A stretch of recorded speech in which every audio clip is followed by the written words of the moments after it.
and welcome to my channel. And for those of you that are returning, thank you. As you know, the Heritage Foundation soldiers on, they want that visa, not because they want any particular information or that it's important to the public. They want to bring Harry's information to the UK media for their sycophant readers, embarrass Prince Harry. They want to bring Prince Harry to heel, and they also want to show they have power over Prince Harry. Because the fact that he left the royal family and did not yield to all of them over there, they want to bring him to heel. But anyway, the DHS is luckily it's them fighting, and Harry has to be spending his own money doing this. But the DHS has invoked Donald Trump, the privacy of the former president, as a reason for not giving Prince Harry's information. And it was a case that was involving the FBI in 2015, where he was a private citizen but had some interactions with the FBI.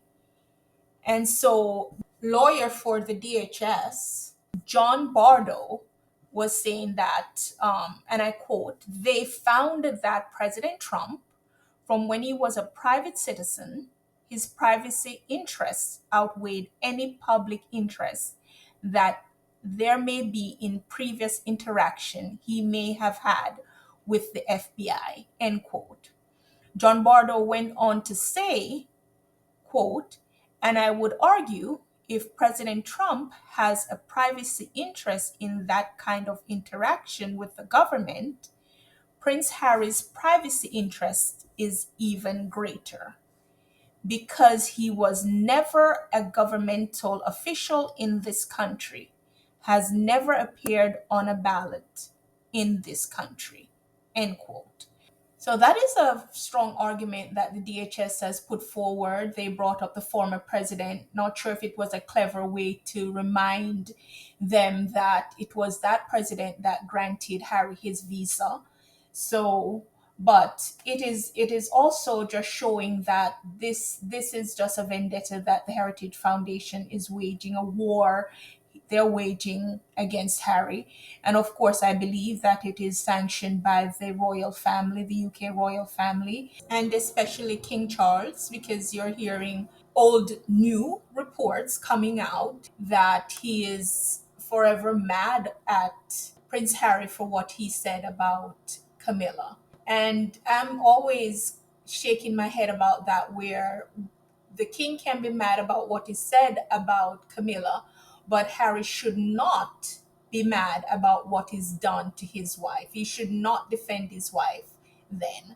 So, which came first? I'm sure what was done to Meghan came first. And what the king and Camilla has done to Prince Harry's mother, all of that came first. But the king is mad, so he is now waging a vendetta through all these agencies.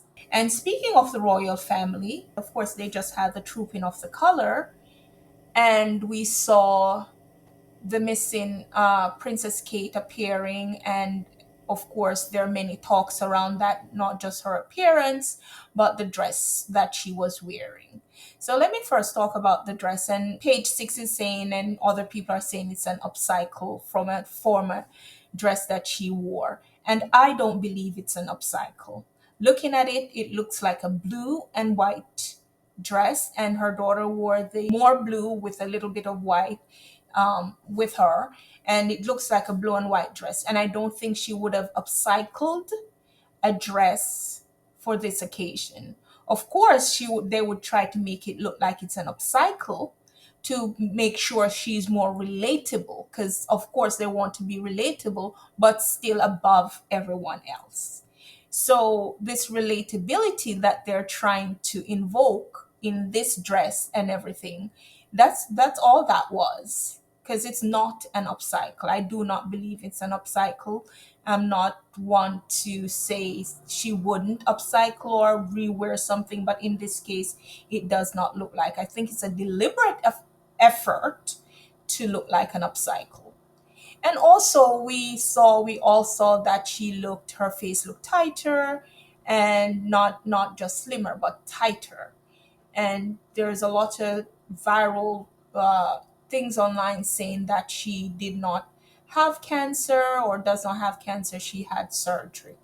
And I have personally seen people that are going through cancer treatment and they look pale, and of course makeup can cover that paleness, but they don't look well. And sometimes even if you don't know till after, even if they're not under any big drug or anything, sometimes you can tell something was wrong, and then when they perhaps get past it however long after, then they'll tell you, but and you said, well, we knew something wasn't right.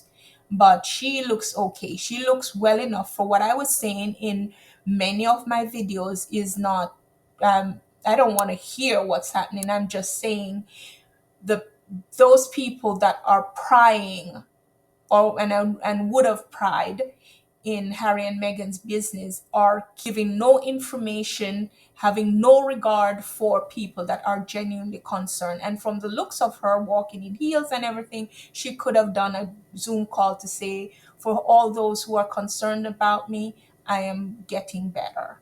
Nothing. They wanted to fuel this big reveal. And even when she sent the letters to the troops saying that she would not be able to do the salute at this year's Colonel Review, she could have said in the letter, but I'll see you at trooping. Even her parents just coming out, not saying her parents should have been parading around if she was truly ill, because that would look suspicious and tacky. But them just not appearing, two of the children not appearing at all, you can see it's all this build up and to keep conversation going. And then when the conversation go off the rail or go in a different direction, then they try to blame other people for what they're clearly doing. Commentators and everybody, you can see them desperately acting like, oh, this is all right. Even now we see commentators, you see Kinsey Schofield, which I'm getting to, she's there talking about Nacho posting about jams, and none one of them would say about the disgusting article by Alison Pearson that is telling people they're lesser mortals. Cancer patient, no less. No, they're not going to make one mention of that, but they're going to try to fuel this outrage about jams, where the outrage lies with pro-Kate commentators, pro-Kate journalists, pro-Kate television, uh, abusing Meghan, and now turning on cancer patient. And while talking about Kinsey Schofield, we saw a full length, unfiltered image of her on what is it, GBN News.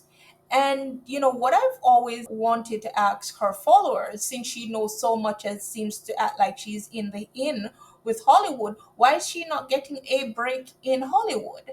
And now we're seeing an unfiltered version of her. You can see why she is jealous of Meghan, and because obviously she doesn't have a foot in the door.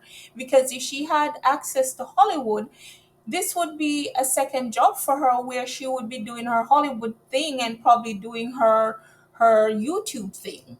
But you can see she's just using this big Hollywood sign to act like she has an in. And I'm wondering, why does her followers ask her if she's such in and she knows so much? Why is she not doing red carpets, and why is she not doing guest appearances? She's just behind her filtered television trying to dog somebody that she's not in their league whatsoever. Anyway, guys, thank you so much for listening to me today. Please leave your comments below and talk to you soon. Bye.